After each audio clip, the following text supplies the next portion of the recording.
Hello by watching this video, my name is Spot and welcome back to my Pokemon gyms of every type.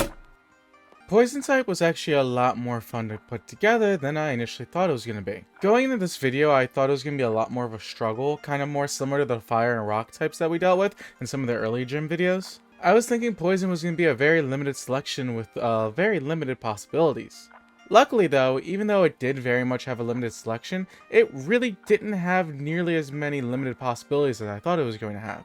Looking through all the poison types, it actually came really tough to narrow it down because I liked so many. The only really major flaw I had with this team was I really wish some of the type combos were a little bit more diverse in what they can do, but other than that, it really was just a big old joy to put this team together. The only really major flaw I had with putting this team together was I wish some of the type combinations were a little bit better, a little bit more diverse. There's a lot of poison grass types out there and that overflooded a lot of the combinations, as well as some of the really cool poison types evolved late, so it kind of made them tough to kind of add on and to kind of grow with the team or whatnot, but other than that, it really wasn't too bad otherwise. Gym 1, we're gonna have Badoo as the lead. Badoo, I am pretty sure, is near the bottom in terms of all Pokemon in terms of base stat total, which makes it even a little bit of a liability for the first gym, but I think it'll be alright for now. I do think Badoo is actually a very good choice to be a baby form to a Pokemon that we'll get into later or whatnot, but I think it was a really good addition to the whole line that it has. So Badoo is a Pokemon I actually really like, even though, like I said,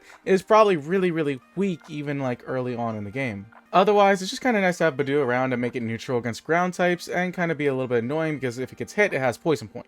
The ace of the first gym, though, I think's got to be a little bit more on the powerful side to offset a little bit more of a liability in Badoo. Hisuian Quillfish will be the ace of this team. Certainly an intimidating option to be at the top of the first gym. Not just because of the Intimidate ability, though. Quillfish's stats are very good at this point in the game. It really does struggle a little bit especially, so any strong special attacker can still take it down, but on the physical side of things, it would be extremely tough to take out at this point in the game. So I think it makes it a really fun powerhouse for the first gym or two to really not have anything in particular that can go at it strong. Our team of the first gym though will be Poison Tail. It's just kind of there to play to the strengths of Hisuian Quillfish, being a physical attacker, as well as it's really the weakest physical poison move that Quillfish can actually learn at this point, so I think it's pretty good to have for the time being. Gym 2, I feel like we can actually make this gym a lot better without actually adding a single mon. Badoo actually evolves because of a high friendship during the day, so technically we can go ahead and evolve this Badoo anytime as long as we make it really happy with us. Roselia is going to lead off this team, kind of making it a two-headed monster of a second gym. Now obviously both of those Pokemon aren't that crazy, but in terms of this point in the game, I feel like they're both extremely strong and it makes it really fun. Having Roselia now means that both of our Pokemon at this point have base stat totals over 400. Well, Roselia might be 400 exactly, but they're both strong in the 400s, which not too many other Pokemon can make a claim to at this point in the game. Gym 3, I want to use a Pokemon that actually fell off slightly off of one of the other gym lists that I went ahead and made because it just didn't quite fit with the team. Whirlipede is going to come in and just be some nice solid depth to the lineup. It really won't be adding that much to the team at this point in time. It's really just kind of double down on what we're good at already, which I still think is very much fine considering the fact that the other two are still so much stronger. What is funny now though is so far still all of our Pokemon can actually learn the Poison Point ability, and so that could be extremely annoying for anyone that comes down with any contact of facing Pokemon. I guess I said that terribly, but I think you know what I mean. It's not just physical, but contact based moves. I do say that though, but I think it actually would be better now to still have Speed Boost on Whirlipede. I know that might sound like a little bit of an overpowered ability right now, but I feel like the only way to make Whirlipede any sort of bit viable right now is Speed Boost Rollout, and I don't think that's necessarily too crazy to have at Gym 3, considering the fact we have Whitney and stuff as references that Rollout can be used fairly early on. I think what's also fun about that strategy is it can very much get out of hand very early on for an opponent and stuff like that, but it can also very much be taken care of very early on, especially if you have a Fire type starter. It would very much kind of go through our team pretty quickly right now. Gym 4, I think we'd actually still keep this team really thin while making it good, because Hisuian Quillfish around this point of the game would actually learn Barbarage. So, as that said, with Barbarage, we now have an Overquill. Overquill is extremely balanced Pokemon, which kind of holds it back a little bit near the end of the game and a little bit of the later stages of the game, but for the time being, I think it's really beneficial. What's funny to me is I feel like most Pokemon evolutions, their stats are obviously similar, but you can very much tell a difference as it goes on. Versus with Overqwil, it really feels like it's kind of almost like a mega evolution boost. It almost feels like more so just a little bit of a nice clean stat distribution bump all the way around.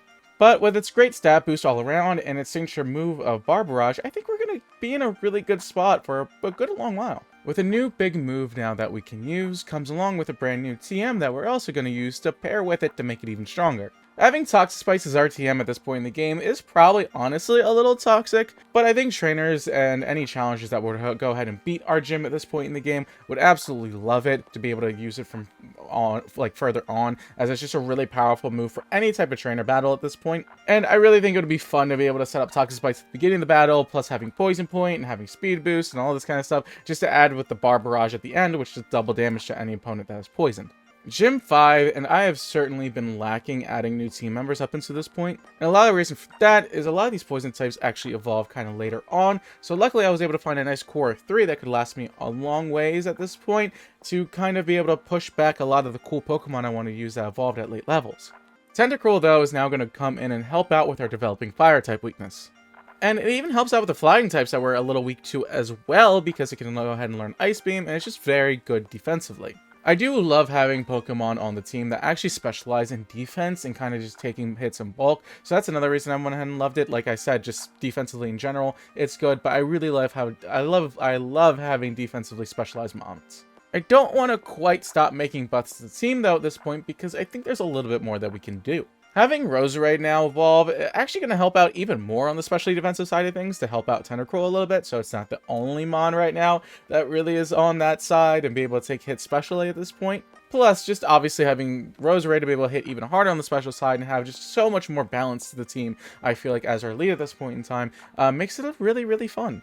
Gym 6, it is time now for our Whirlipede to be a lot more useful. Scolipede is about to have a whole lot of fun with Swords Dance, Speed Boost, Protect. You could have Baton Pass if you want, and really just wreck things up, or set themselves up to wreck for another Pokemon to really wreck stuff up. The only worry right now with Scolipede is really just trying to make sure that it can stay alive for a long period of time. Its defenses really aren't great. It might be able to survive like a hit on the defensive side of things, but especially defensive wise, it is certainly going to go down fairly quickly. Now though, I feel like our entire team is super well balanced and has a really nice chemistry right now.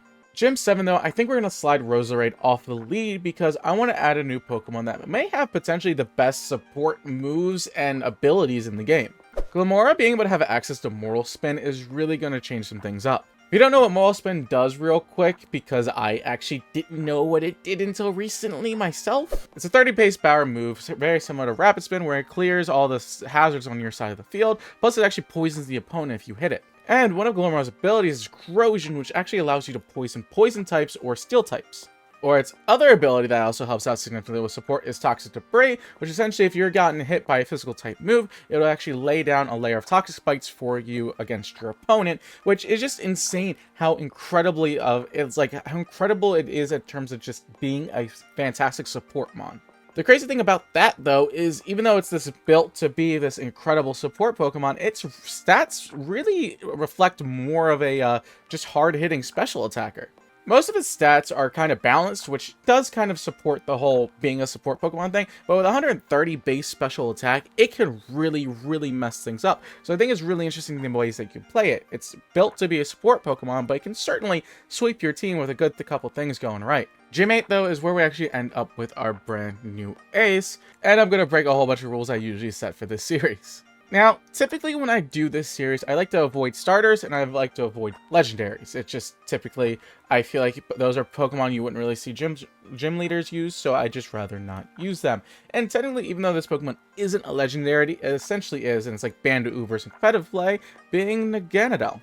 Naganadel is one of my favorite Pokemon from Alola, and I have a lot because I just really love Gen 7 in Alola. But with great speed and a great special attack, it really can do work as terms as a sweeper mon, and then has base 73 across the board for the rest of the way to make it nice and balanced. And on top of that, Beast Boost, really more than likely you'd power up your speed if you were to run Timid or something like that, and then so you can use Nasty Plot to even increase your special attack even more. Naganadel can get out of hand so quickly. And yeah, like I said, Ultra Beast is really pushing the whole rules that I kind of put on the series or whatnot, but I love getting the Ganondorf too much to not use it.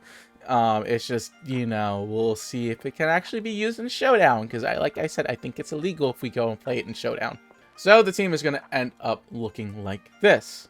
Glamora will end up being the lead, followed by Roserade, Tentacruel, Overquill, Scolipede, and Naganadel as our ace. Like I said, ace for this video, but in terms of Showdown, I don't think I can actually use Naganadel on the team, so I'll have to figure out what Pokemon I want to use instead and who I have and all that kind of stuff. So there's going to be a lot changing over there, but in terms of if you were to face me as a gym leader and I was the 8th gym, Naganadel would certainly be my ace. Part of the reason I think I can actually use, like, an Ultra Beast as well, too, is I feel like since they're, like, from a different world and stuff like that, you could probably get as many Ultra Beasts as you want if you run into them and stuff, so I don't feel like it's one of those, like, there's only one available and that's what you can get, and that's part of the reason I stay away from Legendaries and Starters, even though some games you can actually get multiple starters, but you know what I mean. Other than that, though, I think that will be my teams, and I want to see what you guys have for your teams. Poison was a lot of fun. I think you guys would have a lot of fun with putting together your Poison teams as well. But other than that, I would love to say thank you guys so much for watching this video. Make sure to like, comment, subscribe, and enjoy. It's greatly appreciated, and I'll see you guys next time. Goodbye. Can you tell me there's an issue? I've seen it crowded all around you. Why can't you tell me there's an issue you've seen before? Or maybe can you tell